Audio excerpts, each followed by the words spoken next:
નમસ્કાર, morning round up સાથે હું છું હેતવી અને હવે વાત કરીએ મહત્વના સમાચારો પર। તો જે રીતના પ્રથમ સમાચાર આવી રહ્યા છે, બાળકોને મોબાઈલ આપતા પહેલા સાવધાન રહેજો, કારણ કે એક એવી જ ઘટના સામે આવે છે। 5 વર્ષની એક બાળકી મોબાઈલ લઈને રમી રહી હતી અને ત્યારે અચાનક જ મોબાઈલમાં બ્લાસ્ટ થયો। મોબાઈલ ફાટ્યો અને જેના કારણે બાળકીના હાથ અને ચહેરા પર અતિ ગંભીર ઇજાઓ પહોંચી છે। મોબાઈલના કારણે બાળકીએ તેની હાથની આંગળીઓ ગુમાવી દીધી છે। અંગૂઠો અને 4 આંગળીઓ મોબાઈલ બ્લાસ્ટથી કપાઈ ગઈ છે। ડાબા હાથમાં અંગૂઠો આંગળીઓ કપાઈ છે તો જમણા હાથનો પણ અંગૂઠો કપાઈ ગયો છે। આ ઘટના રાજસ્થાનના બાડમેરની છે અને ઇજાગ્રસ્ત બાળકીને હાલ સારવાર માટે ડીસા લાવવામાં આવી છે। મોબાઈલ બ્લાસ્ટથી માસૂમ બાળકીના શરીર પર એટલી ગંભીર ઇજાઓ થઈ છે, એટલી હદે શરીરમાં ઇજાઓ થઈ છે કે તે વિચલિત કરી નાખનાર દ્રશ્યો અમે આપને સીધા જ દેખાડી શકીએ એમ નથી। હચમચાવી નાખે એવી આ ઘટના છે, કારણ કે આજકાલ દરેકને બાળકના હાથમાં મોબાઈલ આપી દેવાની આદત હોય છે, પરંતુ આ આદત બાળકને થોડીવાર છાનું રાખવા માટે થઈને હાથમાં મોબાઈલ પકડાવી દેવો એ ઘાતક સાબિત થઈ શકે છે।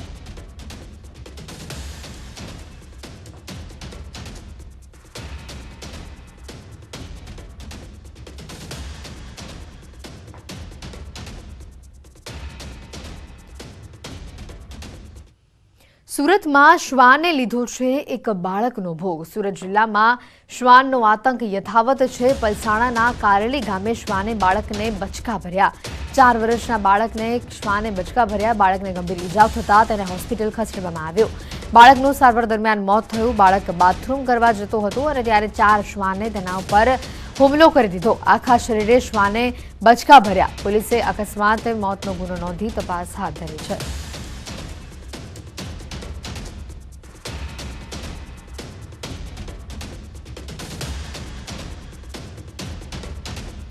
તપાસ દરમિયાન ઇમરજન્સીમાં બાળકને મૃત જાહેર કરેલું છે અને જાણવા મળતી માહિતી મુજબ બાળકને તેમના ઝૂંપડામાંથી 4 શ્વાન ખેંચી ગયેલા, તેમને ગળાના ભાગે તેમજ શરીરના અન્ય ભાગે તેમના કારણે ઈજા થયેલી હતી। રાજકોટમાં એક શિક્ષકે વિદ્યાર્થીનીને વર્ગખંડમાં જ આઈ લવ યુ કહી દીધું અને આ ગંભીર આરોપ લગાવતા ખળભળાટ મચી ગયો। શહેરના મોરબી રોડ પર આવેલી કર્ણાવતી ઇન્ટરનેશનલ સ્કૂલમાં ગણિત ભણાવતા બાલમુકુંદ નામના શિક્ષક પર વિદ્યાર્થીની અને તેમના વાલીએ આ આરોપ લગાવી આચાર્યને ફરિયાદ કરી છે। મામલો જિલ્લા શિક્ષણાધિકારી અને પોલીસ સુધી પહોંચ્યો। શિક્ષક અને શાળાએ સ્પષ્ટતા સાથે ક્લાસરૂમના સીસીટીવી પણ જાહેર કર્યા અને કહ્યું કે ગણિતનો હાવ દૂર કરવા માટે થઈને શિક્ષક દ્વારા આઈ લવ ધીસ ફોર્મ્યુલા એવું બોલવાનું કહેવામાં આવ્યું હતું। વાલીઓનો આરોપ છે કે આ શાળામાં 3જી વખત આવું બન્યું છે।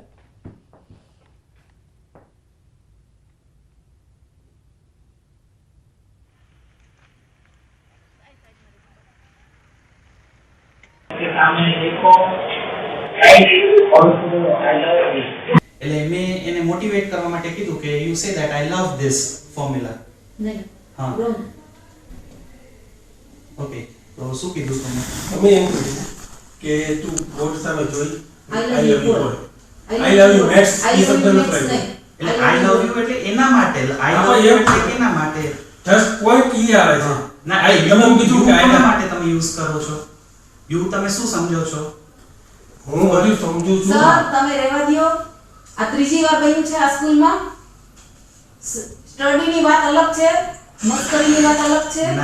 મસ્કરીની વાત અલગ છે। હું તમને કહું આઈ લવ યુ એટલે નહીં, આઈ લવ યુ તમે એમ કીધું કે આઈ લવ યુ મેક્સ એમ બોલ। હવે જો સર એ એક્ઝેક્ટ વર્ડ્સ શું છે એ મને યાદ નથી। બસ એમ કહો તમને યાદ નથી। આઈ લવ યુ કદાચ યાદ નથી યાદ નથી કે કાલનું યાદ તો નથી તમે ગુરુ કેમ કહેવો? તમે કાલનું યાદ નથી તમને ગઈકાલનું યાદ ન હોય તમે ગુરુ કેમ કહેવો? તમે અહીંયા ગુરુ છો, છોકરાઓને ભણાવો છો। મારી દીકરી એમ નથી માનતી કે મારી દીકરી આખી સ્કૂલની છોકરી મારી દીકરી છે।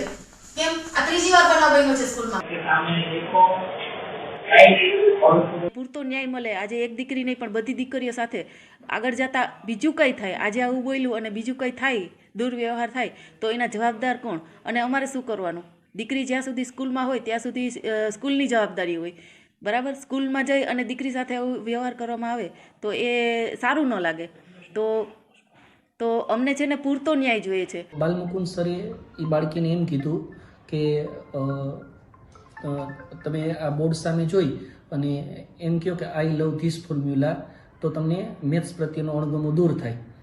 જેના સીસીટીવી ફૂટેજ પણ આપણી પાસે છે, જે બોલે છે તે, જેનો લેખિતમાં ખુલાસો અને સીસીટીવી ફૂટેજ અમે ડીઓએ આપેલ છે અને પોલીસની સી ટીમને આપેલ છે. પૂરતો ન્યાય મળે. આજે એક ગાંધીનગર જીએસટીના ઇન્સ્પેક્ટર સામે તવાઈ બોલાઈ છે. લાંચ લેતા વચેટિયો ઝડપાયો છે. ₹2,37,000ની લાંચ લેતા વચેટિયાની ધરપકડ થઈ છે.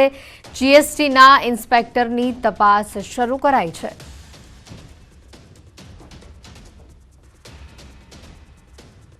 જીએસટીના ઇન્સ્પેક્ટરની તપાસ શરૂ કરાઈ છે. જીએસટીના ઇન્સ્પેક્ટર સામે તવાઈ બોલાવવામાં આવી છે. જે રીતની લાંચ લેતા વચેટિયો ઝડપાયો છે. આપણે જણાવી દઈએ, ₹2,37,000ની લાંચ લેતા વચેટિયો ઝડપાયો છે.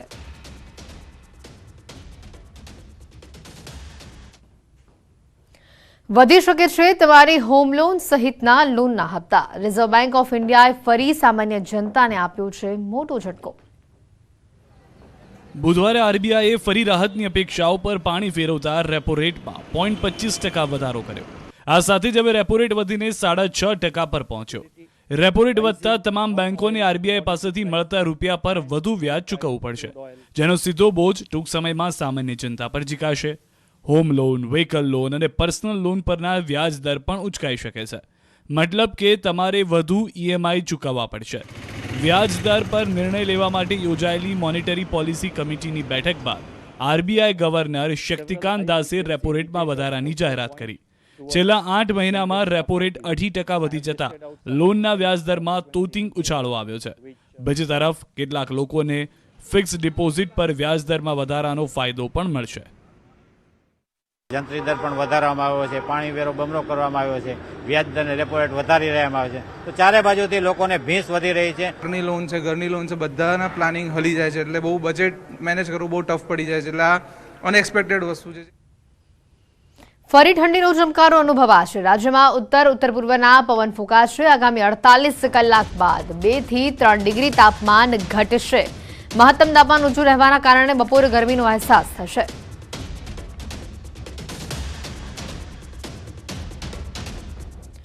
ફરી એકવાર ઠંડીનો ચમકારો અનુભવાશે. જે રીતની વિગતો આવી રહી છે, તાપમાનમાં 2 થી 3 ડિગ્રીની આસપાસ ઘટાડો જોવા મળી શકે છે. આગામી 48 કલાક ઠંડીનો ચમકારો અનુભવાશે. ઉત્તર પૂર્વીય પવન ફૂંકાશે અને જેના પગલે ઠંડીનો ચમકારો અનુભવાશે તો ભર બપોરે ગરમીનો પણ અહેસાસ થશે.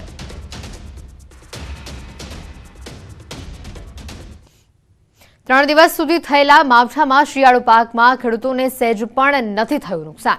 સરકારી અધિકારીઓ સરકારને સોંપ્યો છે રિપોર્ટ. 28, 29 અને 30 જાન્યુઆરીએ માવઠાના કારણે રાજ્યના 14 જિલ્લાના 50 તાલુકાના ખેડૂતોની ઊંઘ હરામ થઈ. સેંકડો ખેતરોમાં ઊભો પાક ઢળી પડ્યો. તાડપત્રીઓ ઢાંકીને પાક બચાવવા પ્રયાસ થયો, પરંતુ સરકારી અધિકારીઓના મતે શિયાળુ પાકમાં સહેજ પણ નુકસાન નથી થયું. વિવિધ જિલ્લાના અધિકારીઓએ કરેલા નુકસાનીના સર્વેનો અહેવાલ કૃષિ વિભાગને સોંપી દેવામાં આવ્યો છે, જેમાં નુકસાની દર્શાવાઈ નથી. મતલબ કે ખેડૂતોને કોઈ વળતર ચૂકવવામાં નહીં આવે. કટાક્ષ કરતા કોંગ્રેસે આરોપ લગાવ્યો કે ભરોસાની ભાજપ સરકારે ખેડૂતો સાથે વિશ્વાસઘાત કર્યો છે. કોંગ્રેસે કહ્યું કે રૂપિયા આપવા ન પડે એટલા માટે સરકારે સર્વેમાં જ નુકસાની નથી દેખાડી. ગુજરાત યુનિવર્સિટીના કેમ્પસમાં જ વેધર સ્ટેશન શરૂ કરાશે. અહીંયા વિદ્યાર્થીઓ પીએચડી કરી શકશે. ગ્લોબલ વોર્મિંગ સામે ગુજરાત અને ભારત સરકારે આગોતરું આયોજન કર્યું. દેશમાં પ્રથમવાર ગુજરાત યુનિવર્સિટીના કેમ્પસમાં જ વેધર સ્ટેશન શરૂ કરાશે. ગુજરાતમાં પણ હવે ગ્લોબલ વોર્મિંગ અને ક્લાઇમેટ ચેન્જની સમસ્યા બની છે. ગુજરાતના 1600 કિલોમીટરનો લાંબો દરિયો કિનારો આવેલો છે, જ્યાં છેલ્લા કેટલાય વર્ષથી વાવાઝોડાની આફત આવી રહી છે. વેધર સ્ટેશન દ્વારા ગુજરાત યુનિવર્સિટીના વિદ્યાર્થીઓ પીએચડી કરી શકશે. આ ઉપરાંત ઘણા એવા વિષયો છે જેને હજુ સુધી ધ્યાને લેવાયા નથી, જેવા કે પૃથ્વી અને સૂર્ય વચ્ચે આવેલું ઓઝોન લેયર, ક્લાઇમેટ ચેન્જ, વધતું ટેમ્પરેચર. આ ઉપરાંત છેલ્લા કેટલાક સમયથી વરસાદની સિઝનમાં જે બદલાવ જોવા મળ્યો છે, તે આ તમામ વિષયો પર અભ્યાસ કરવાની વિદ્યાર્થીઓને તક મળશે. ક્લાઇમેટ ચેન્જનો આમ જનતા પર જે પ્રભાવ પડી રહ્યો છે, તે પણ એક રિસર્ચનો વિષય બની રહેવાનો છે. આ વેધર સ્ટેશન બનવાથી અન્ય એક ફાયદો પણ થશે કે અમદાવાદ આસપાસના વિસ્તારનું ફોરકાસ્ટ પણ જાણવા મળશે.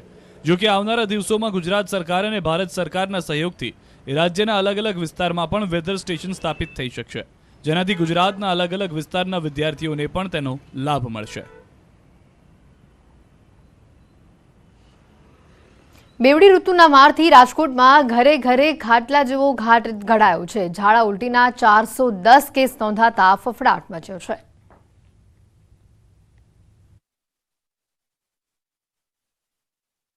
રાજ્યમાં શિયાળો વિદાય લેવા તરફ છે, પરંતુ હાલના સમયે બેવડી ઋતુને કારણે રાજ્યમાં રોગચાળો વકરતો જાય છે. રાજ્યમાં હાલ એવી ઋતુ ચાલી રહી છે જેમાં વહેલી સવારે કે રાત્રે બહાર નીકળો તો ઠંડી લાગે અને બપોરના સમયે નીકળો તો ગરમી લાગે. રાજ્યમાં હવે ધીમે ધીમે તાપમાનમાં પણ વધારો થઈ રહ્યો છે. હવે તાપમાનમાં અચાનક વધારો થઈ રહ્યો છે ત્યારે ઋતુચક્રમાં થયેલા ફેરફારને કારણે રાજકોટમાં રોગચાળો વકરી રહ્યો છે. લોકો વાયરલ ઇન્ફેક્શનની ઝપેટમાં આવી રહ્યા છે, જેને આરોગ્ય વિભાગની ચિંતા વધારી દીધી છે. તાવ, શરદી, ઝાડા ઉલટી, મેલેરિયા, ચિકનગુનિયા તેમજ ડેન્ગ્યુના સતત વધતા કેસને લઈને મનપા આરોગ્ય વિભાગ ચિંતામાં છે. રાજકોટમાં ઝાડા ઉલટીના 410 કેસ નોંધાતા તંત્ર દોડતું થયું. આ ઉપરાંત તાવના 226 અને શરદી ઉધરસના કેસમાં પણ સતત વધારો થઈ રહ્યો છે. અખાદ્ય અને વાસી વસ્તુઓ વેચતા વેપારીઓ પર તવાઈ બોલાવાઈ છે. 54 લીટર સોફ્ટ ડ્રિંક્સનો પણ નાશ કરાયો છે. રાજકોટમાંથી અખાદ્ય અને વાસી જથ્થો પકડાવવાનો સિલસિલો યથાવત છે. મનપા આરોગ્ય વિભાગ દ્વારા ઘી, ચીઝ અને બટર જેવી અખાદ્ય વસ્તુઓ પકડાવવાની કાર્યવાહી કરવામાં આવી. અમૂલ ચીઝ અને પીનટના નમૂના લેવાયા. આ ઉપરાંત મોટા સ્ટોકિસ્ટ દરિયાલાલ ટ્રેડર્સ અને ઓમ એન્ટરપ્રાઇઝમાંથી નમૂના લેવાયા, જેમાંથી એક્સપાયરી ડેટવાળી 54 લીટર સોફ્ટ ડ્રિંક્સનો નાશ કરવામાં આવ્યો. દૂધની બનાવટની વાસી વસ્તુઓનું વેચાણ કરતા વેપારીઓ પર પણ તંત્રે તવાઈ બોલાવી. આરોગ્ય વિભાગ દ્વારા ફૂગ વળેલા દાળિયા પણ પકડી પાડવામાં આવ્યા છે. 25 કિલો દાળિયાનો જથ્થો નાશ કરવામાં આવ્યો. રાજકોટમાં છેલ્લા 6 મહિનામાં અનેકવાર અખાદ્ય જથ્થો પકડાયો છે અને આરોગ્ય વિભાગ દ્વારા કાર્યવાહી કરવામાં આવી છે. સાથે જ પાણીથી લઈ દૂધ સુધીનો અખાદ્ય અને વાસી જથ્થો મળી આવતા તંત્રએ કડક કાર્યવાહી કરી. કચ્છમાં ફરી ભૂકંપનો આંચકો ભચાઉ પાસે અનુભવાયો છે. ગઈકાલે રાત્રે 9:08 ભૂકંપનો આંચકો અનુભવાયો હતો. રિક્ટર સ્કેલ પર 3.0ની તીવ્રતા નોંધાઈ. ભચાઉથી 24 કિલોમીટર દૂર ચોબારી પાસે તેનું એપિસેન્ટર નોંધાયું છે.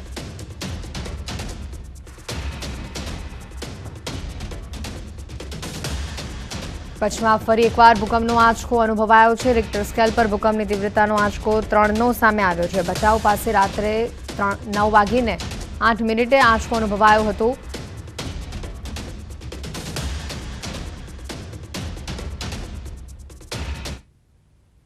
આદ્યશક્તિપીઠ અંબાજી ગબ્બર ખાતે આગામી તારીખ 12 થી 16 ફેબ્રુઆરી દરમિયાન શ્રી 51 શક્તિપીઠ પરિક્રમા મહોત્સવના આયોજનને લઈને સરકારે મોટો નિર્ણય લીધો છે. આ પરિક્રમા મહોત્સવમાં બનાસકાંઠા જિલ્લા સહિત ઉત્તર ગુજરાતમાંથી મોટી સંખ્યામાં યાત્રિકો આવશે અને જેને લઈને સરકારે મોટો નિર્ણય લીધો છે. પરિક્રમા માટે એસટી ભાડામાં 50% રાહત આપવામાં આવશે અને યાત્રાના 24 કલાકની મર્યાદામાં લાભ મળશે. લાભ લેવા માટે યાત્રાળુઓ આધાર કાર્ડની ઝેરોક્સ આપવાની રહેશે તેમજ આ લાભ 12 થી 16 ફેબ્રુઆરી સુધી આપવાનો રહેશે. બનાસકાંઠા, સાબરકાંઠા, પાટણ, મહેસાણા, અરવલ્લી, ગાંધીનગર અને અમદાવાદ જિલ્લાના લોકોને આ લાભ મળશે. ખાસ કરીને આ 50% રાહતનો દર જે છે એ યાત્રાધામ વિકાસ બોર્ડ દ્વારા શ્રવણ તીર્થ યોજના અંતર્ગત સરકાર દ્વારા આનો ખર્ચ ઉઠાવાશે.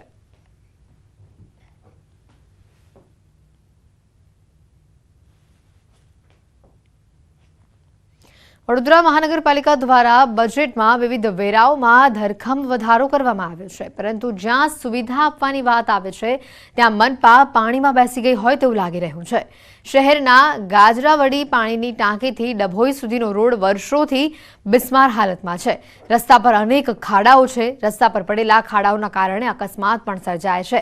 અનેક વખત સ્થાનિકોએ આ અંગે રજૂઆતો પણ કરી છે, પરંતુ આજ દિવસ સુધી કોઈ કામગીરી કરવામાં નથી આવી. સ્થાનિકોનો એ પણ આક્ષેપ છે કે મનપા દ્વારા માત્ર વેરામાં વધારો કરવામાં આવ્યો છે, પરંતુ યોગ્ય સુવિધા આપવામાં નથી આવતી.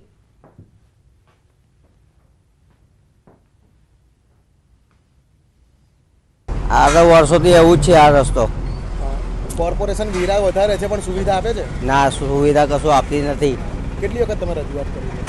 અહીંયા આજુબાજુવાળાએ કર્યું પણ કશું એ કરતા નથી. પછી આ તો ખાલી રિપેરિંગ કામ કરી જાય છે, પાછા ખાડા ટેકડા એવા ને એવા થઈ જાય છે. ગાડીઓ કેટલી પલટી ખાઈ જાય છે, કોઈને કશી પડી નહીં. એવું લાગે કે જે મહાનગરપાલિકા છે બજેટની અંદર કરોની અંદર વધારો કરે, રોડ ટેક્સની અંદર વધારો કરે, પરંતુ કોઈ સુવિધા આપે છે? કશું સુવિધા નહીં હાલતી. એ લોકો ખાલી છે ને દર વર્ષે ટેન્ડર પાસ કરાય ને કે તિજોરીઓ ભરે છે. આ રોડ બાજુ કોઈ ધ્યાન જ નહીં આવતું. ઘણી બધી વખત આ દુકાનવાળાઓએ રજૂઆત કરી પણ એનું કંઈ કામ થતું નથી. મહાનગરપાલિકા દર વર્ષે ટેક્સ તો વધારે જ છે પણ સુવિધા નથી આપતી. ગોધરા દાહોદ હાઈવે પર આવેલા પાનમ નદી પરનો એક તરફથી પુલને બંધ કરાશે. 100 વર્ષ જૂનો બ્રિજ હોવાથી સમારકામ તેનું કરાશે.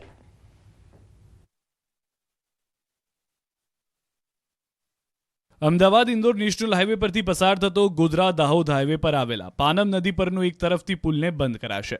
આવનાર 14 ફેબ્રુઆરીથી પાનમ નદીના બ્રિજને વાહન વ્યવહાર માટે બંધ કરાયો છે.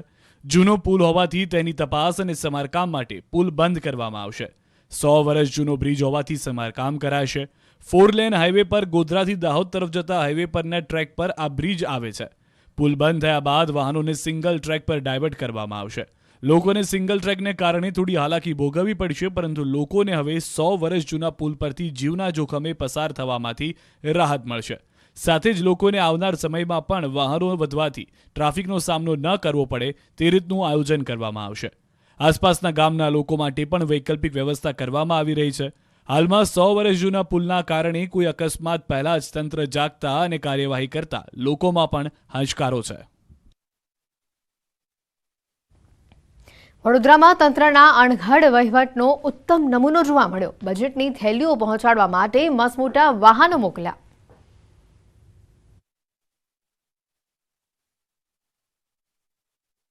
તંત્રની લાલિયાવાડી કે અણધડ વહીવટ કેટલી હદે હોઈ શકે? વડોદરામાં તો પાલિકાના વહીવટી વિભાગે અણધડ વહીવટની તમામ હદ પાર કરી નાખી. વડોદરા પાલિકાના વહીવટી વિભાગે એવું તો બુદ્ધિનું પ્રદર્શન કર્યું કે જાણીને નવાઈ લાગશે.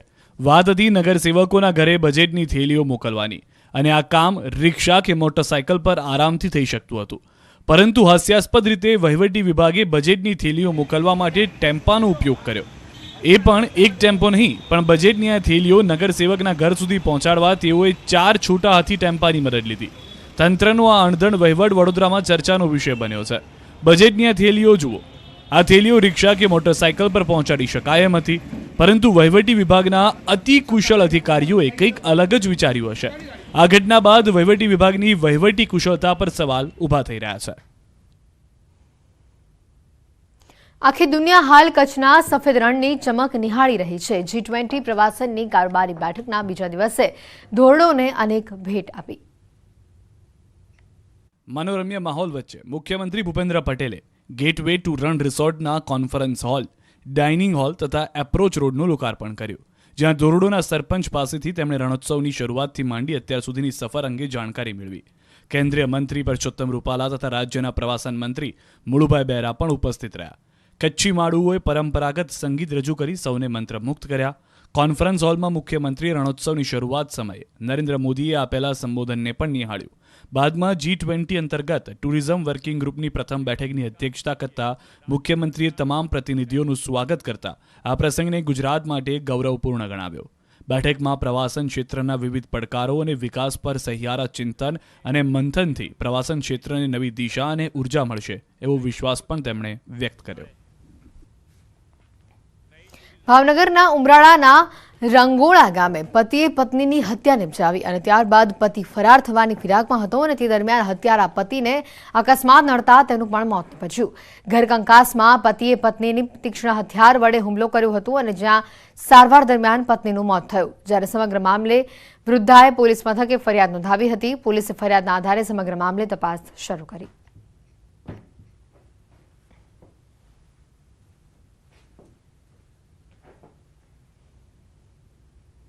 પાવડાના 10 ઘા મારીને કરી નાખી નિર્મમ હત્યા. અમદાવાદના વસ્ત્રાપુરમાં હત્યાની ઘટના સીસીટીવીમાં કેદ થઈ.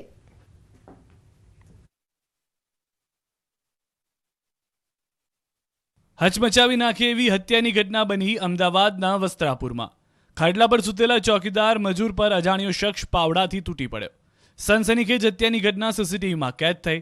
વસ્ત્રાપુર તળાવમાં મજૂરી કામ અને ચોકીદારીનું કામ કરતી વ્યક્તિનું પાવડાથી અજાણી વ્યક્તિ હત્યા કરીને ફરાર થઈ. સીસીટીવીમાં કેદ થયેલા દ્રશ્યોમાં જોઈ શકાય છે કે એક વ્યક્તિ રાત્રિના સમયે ખાટલામાં સૂતો હતો અને તેની આસપાસ અન્ય એક શખ્સ આમથી તેમ આંટાફેરા મારી રહ્યો છે. આ શખ્સ પર હત્યા કરવાનું જુનૂન છે. કોઈ હથિયારની શોધમાં તે આસપાસ નજર કરે છે તો તેના હાથમાં પાવડો આવે છે. પાવડો લઈને તે સૂતેલા શખ્સ તરફ ધસી જાય છે. ચોંકાવનારી વાત તો એ છે કે બાજુમાં જ એક રસ્તો હતો, ત્યાં રાહદારીઓની અવરજવર પણ દેખાય છે, પરંતુ કદાચ હત્યારાને કોઈનો ડર જ નહોતો. પાવડો લઈને તે ખાટલામાં સૂતેલા શ્રમિક તરફ ધસી ગયો અને મજૂરના માથામાં પાવડાથી ધડાધડ પ્રહાર શરૂ કરી દીધા. હત્યારો એટલો નિર્દય હતો કે એક પછી એક એમ 10 ઘા મારી દીધા. આ સમયે રસ્તા પરથી 3 યુવકો પણ પસાર થઈ રહ્યા હતા, પરંતુ આ ભયાનક દ્રશ્યો જોઈને તેઓ પાછા વળી ગયા. ગળા અને માથાના ભાગે પાવડાના ઘા મારતા શ્રમિકનું ઘટના સ્થળે જ મોત નીપજ્યું. બીજી તરફ હત્યા કરીને પણ હત્યારો બિંદાસ રીતે ત્યાંથી નીકળી જાય છે. અમદાવાદના પૂર્વ વિસ્તારમાં એક કાર ખાડામાં ખાબકી. 1 મહિના પહેલા તંત્રએ ખાડો ખોદ્યો હતો.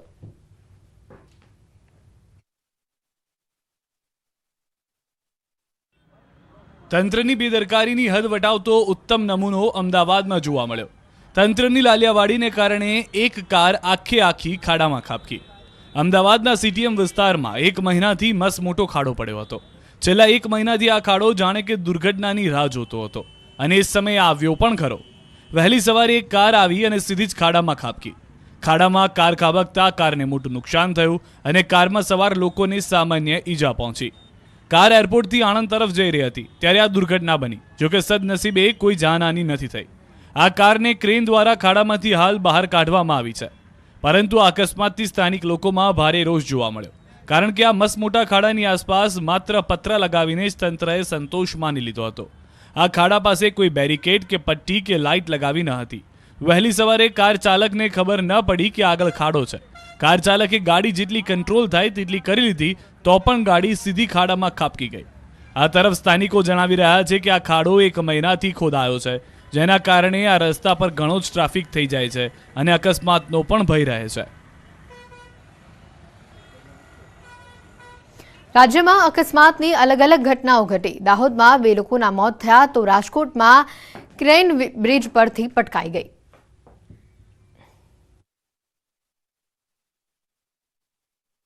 રાજકોટની ગોંડલ ચોકડી નજીક અજીબોગરીબ દુર્ઘટના સર્જાઈ. ગોંડલ ચોકડી પરના નવા બ્રિજનું કામ ચાલી રહ્યું હતું. આ દરમિયાન એક મસમોટી ક્રેન બ્રિજ પરથી નીચે ખાબકી. બ્રિજ પરથી ક્રેન નીચે પટકાતા આસપાસના વિસ્તારોમાં અફરાતફરી મચી ગઈ. મોટી ક્રેન પડતા ગોંડલ ચોકડી પર ટ્રાફિક જામ થયો. જોકે સદનસીબે કોઈ જાનહાની નથી થઈ, પરંતુ આટલી મોટી ક્રેન બ્રિજ પરથી ખાબકતા લોકોમાં નાસભાગ મચી ગઈ. આ તરફ દાહોદ ઇન્દોર હાઈવે પર અકસ્માત સર્જાતા 2 લોકોએ જીવ ગુમાવ્યા. ટ્રક તેમજ રિક્ષા વચ્ચે અકસ્માત થતા ઘટના સ્થળે 2 લોકોના પ્રાણ પંખેરા ઉડી ગયા. ગરબાડા ચોકડી નજીક આ ગમખ્વાર અકસ્માત સર્જાયો. વહેલી સવારે અકસ્માત સર્જાતા ટ્રાફિક જામ થયો. બીજી તરફ પોલીસે ઘટના સ્થળે પહોંચી વધુ તપાસ હાથ ધરી. બાળકો અને સગીર માટે મોબાઈલ બની રહ્યો છે ઘાતક. માતા પિતા માટે લાલબત્તી સમાન કિસ્સો સુરતમાંથી સામે આવ્યો. નાના બાળકો, સગીર અને યુવકોમાં દિવસે ને દિવસે મોબાઈલનું વળગણ વધતું જાય છે. સતત મોબાઈલ અને તેમાં રમાતી ગેમ કેટલાક કિસ્સામાં જીવ પણ લઈ જાય છે. સુરતમાં માતા પિતા માટે લાલબત્તી સમાન કિસ્સો બન્યો. અહીં એક સગીરને મોબાઈલ ન આપતા તેણે મોતને વહાલું કરી લીધું.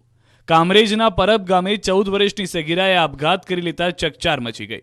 સગીરાએ માતા પાસે મોબાઈલ માંગ્યો, પરંતુ કોઈ કારણસર માતાએ મોબાઈલ ન આપતા સગીરાને લાગી આવ્યો. તેણે પંખા સાથે દુપટ્ટો બાંધી ગળે ફાંસો ખાઈ જીવન ટૂંકાવી લીધું. આપઘાતની સમગ્ર ઘટના મામલે કામરેજ પોલીસે તપાસ હાથ ધરી. આપઘાત એ અંતિમ ઉપાય નથી. મોબાઈલ ન મળવા જેવી નજીવી બાબતે બાળકો અને સગીર વયનાઓએ માતા પિતા પાસેથી સમજણ કેળવવી જોઈએ, નહીં કે આપઘાત જેવું ઘાતક પગલું ભરવું જોઈએ. ગાંધીનગરમાં યુવાનને 2 વ્હીલર પર યુવતીને ઉઠાવી જવાનો પ્રયાસ કર્યો અને જે સમગ્ર ઘટના સીસીટીવીમાં કેદ થઈ.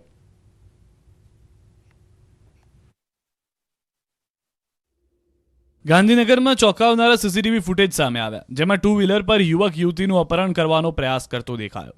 આ ઘટનામાં યુવકે પરિચિત યુવતીને બપોરના સમયે ક્લાસીસની બહાર છરી બતાવી હતી.